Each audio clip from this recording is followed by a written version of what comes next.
Bonjour Roland Guerchard. Bonjour. Vous êtes consultant associé au cabinet Montgolfier Management, spécialiste des questions d'engagement au travail. C'est la mise en route du désir de travail en préservant l'identité professionnelle face aux risques psychosociaux. Auparavant, vous avez été psychothérapeute et vous avez publié le livre « Les personnalités difficiles ou dangereuses au travail » aux éditions Elsevier-Masson, qui décrit le fonctionnement psychique des individus dans leurs relations au travail. Alors, première question, quels sont les critères qui permettent de définir qu'une personne est difficile dans un environnement professionnel? Alors, pour anticiper un peu sur votre réponse, vous avez identifié 4 balises. Inadaptation à la situation de travail, aspect répétitif et sans raison visible, gêne pour l'entourage et enfin, gêne pour la personne.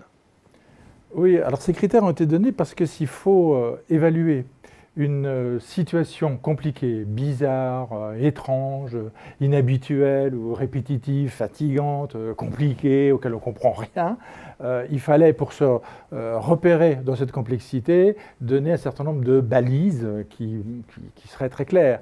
Donc, les balises que vous avez citées, elles expliquent par exemple que quelqu'un qui ne fait pas bien son travail ou qui le fait de travers, alors qu'il a la formation pour faire ça, qu'il refait la même erreur tous les jours, et qu'assez rapidement, il embête tout le monde, il faut bien le dire, et qu'on n'arrive pas à trouver la solution.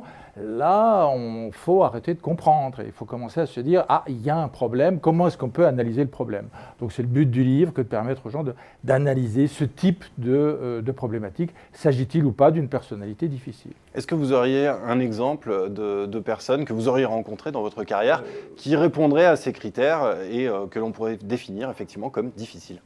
Alors, il y en a plusieurs. On peut repérer effectivement des personnalités difficiles. Par exemple, les gens qui en font beaucoup, beaucoup trop, qui parlent en permanence d'eux au travail, qui mélangent le côté personnel, le côté professionnel et qui ne savent jamais faire la différence. Il y a ceux qui veulent tout contrôler en permanence de façon tout à fait méticuleuse, à l'excès. Il y a ceux qui ont peur de tout, qui ne veulent jamais s'engager dans les responsabilités. Il y a ceux qui veulent s'arroger des droits qu'ils n'ont pas. Il y a ceux dont on dirait qu'ils n'ont qu'un objectif, c'est de détruire les projets intéressants qui se construisent. Voilà, tout ça, ça représente un certain nombre de personnalités difficiles. C'est des types, des types assez particuliers. Alors il y a un point intéressant dans votre livre, c'est que vous dites qu'une personnalité dite normale et une personnalité dite difficile présentent, sans le savoir, un point commun, c'est l'angoisse, mais que par contre, le mode de traitement de cette angoisse diffère. Oui, c'est vrai. Alors, au travail, comme dans d'autres domaines de la vie, il y a une énergie qui anime l'être humain et que cette énergie, on va l'appeler le désir. Voilà, il y a du désir, il y a de l'énergie pour faire du travail. Il y a du désir. Ce qui n'est pas forcément l'envie. Ce qui n'est pas forcément l'envie de travailler. Des fois, on n'a pas du tout envie de travailler, mais pourtant, il y a quelque chose chez l'homme, de façon anthropologique, c'est mon hypothèse, c'est quelque chose qui les mène vers cela. Alors, il faut bien savoir que cette énergie-là, ce désir-là, s'accompagne toujours d'anxiété.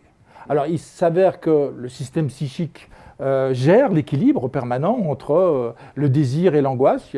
Ça se fait naturellement, sans qu'on y pense. Mais malheureusement, pour certains, l'angoisse peut déborder, soit pour des raisons qui sont constitutionnelles, soit pour des raisons qui sont hystériques, soit pour les deux raisons d'ailleurs. L'angoisse déborde davantage et il y aura là un excès de comportement à avoir pour pouvoir gérer. Ça va bouffer beaucoup d'énergie. Voilà, on arrive dans un profil de personnes difficiles. Et on rentre dans un profil de personnes difficiles à ce moment-là. Donc la barrière n'est pas totalement étanche entre personnalités normales et personnalités difficiles, bien sûr. Mais alors, ces personnalités difficiles, de quoi souffrent-elles? D'où est-ce que cela vient? Alors les personnes difficiles sont des gens qui éprouvent davantage l'angoisse. Et simplement, elles vont chercher dans l'environnement des moyens de sursoir à leur incapacité à gérer l'angoisse. Et ces moyens sont très embêtants pour les autres en réalité. Si j'éprouve d'une façon générale, comme assez souvent les hystériques, une difficulté à savoir où me situer, eh bien je pourrais en permanence demander autour de moi, à des moments qui ne sont absolument pas adaptés, où suis-je? Qui suis-je? Qu'est-ce que tu penses de moi?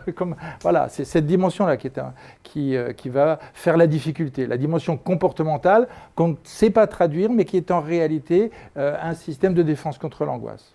Dans votre livre, vous faites un distinguo très important, c'est celui entre les personnalités difficiles et les personnalités dangereuses. D'ailleurs, ces personnalités dangereuses et ces profils de personnalités dangereuses feront l'objet d'interviews qui seront diffusées ultérieurement. Mais déjà, qu'est-ce qui sépare ces deux profils?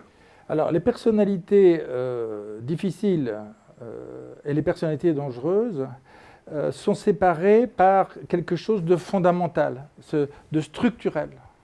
Personnes normales et personnes difficiles sont les mêmes, partagent, sans le savoir, un certain nombre de valeurs qui ont été instaurées au tout début de la vie psychique.